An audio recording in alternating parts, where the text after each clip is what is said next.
Assalamualaikum warahmatullahi wabarakatuh. Welcome to my channel. Semoga channel ini bermanfaat buat kita semua.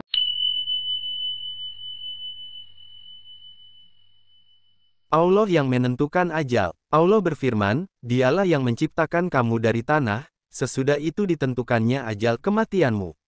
Dan ada lagi suatu ajal yang ada pada sisinya, yang dia sendirilah mengetahuinya, kemudian kamu masih ragu-ragu tentang berbangkit itu. Quran Surat Al-An'am ayat 2.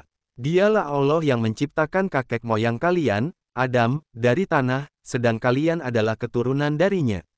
Kemudian dia menulis ketetapan masa tinggal kalian di dunia ini dan menulis ajal lain yang sudah ditentukan yang tidak ada yang tahu kecuali oleh Allah, yaitu hari kiamat.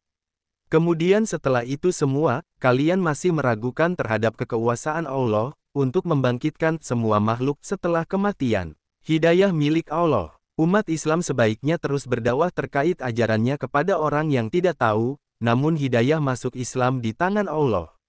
Allah berfirman, sesungguhnya kamu tidak akan dapat memberi petunjuk kepada orang yang kamu kasihi, tetapi Allah memberi petunjuk kepada orang yang dikehendakinya. Dan Allah lebih mengetahui orang-orang yang mau menerima petunjuk. Quran Surat Al-Qasas ayat 56. Sesungguhnya kamu, wahai Rasul, tidak bisa memberikan hidayah taufik kepada orang yang kamu inginkan memperoleh hidayah. Akan tetapi, urusan itu berada di tangan Allah, Dia memberikan hidayah kepada orang yang dikehendakinya untuk Dia beri hidayah menuju keimanan dan memberikan taufik kepadanya menuju hidayah itu. Dan Dia lebih mengetahui orang-orang yang pantas menerima hidayah dan kemudian Dia menunjukkannya kepadanya. Orang Islam yang derajatnya lebih tinggi di sisi Allah. Allah berfirman, orang-orang yang beriman dan berhijrah serta berjihad di jalan Allah dengan harta, benda dan diri mereka, adalah lebih tinggi derajatnya di sisi Allah, dan itulah orang-orang yang mendapat kemenangan. Surat At-Taubah ayat 20. Orang-orang yang beriman dan meninggalkan negeri kafir untuk menuju negeri Islam, dan mereka telah mengorbankan harta benda dan jiwa mereka di dalam jihad untuk menegakkan kalimat Allah.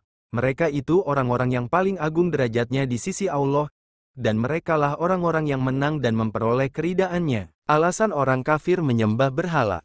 Ingatlah, hanya kepunyaan Allah lah agama yang bersih dari syirik. Dan orang-orang yang mengambil pelindung selain Allah berkata, kami tidak menyembah mereka melainkan supaya mereka mendekatkan kami kepada Allah dengan sedekat-dekatnya.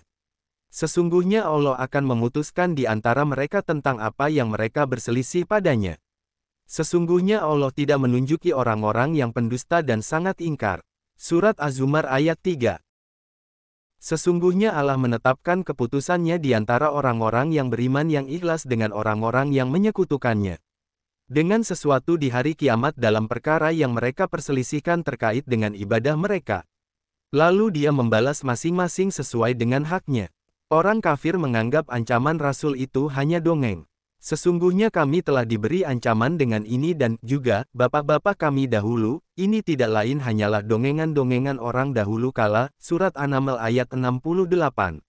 Orang-orang yang ingkar itu menegaskan keyakinan mereka dengan mengatakan, kebangkitan di akhirat hanyalah hayalan dan kedustaan yang disampaikan kepada kita dan nenek moyang sebelum kita. Dan tidak ada dalil yang menunjukkan kebenaran hal itu. Dan sungguh kami pernah diancam dengan hal ini dan bapak-bapak kami pun pernah diancam sebelumnya. Bahwa kami akan dibangkitkan dalam keadaan hidup semua, akan tetapi kami tidak melihat kenyataan dari ancaman yang diancamkan kepada kami itu. Melainkan hanya sekedar kedustaan orang-orang terdahulu yang mereka tuliskan di dalam kitab-kitab mereka.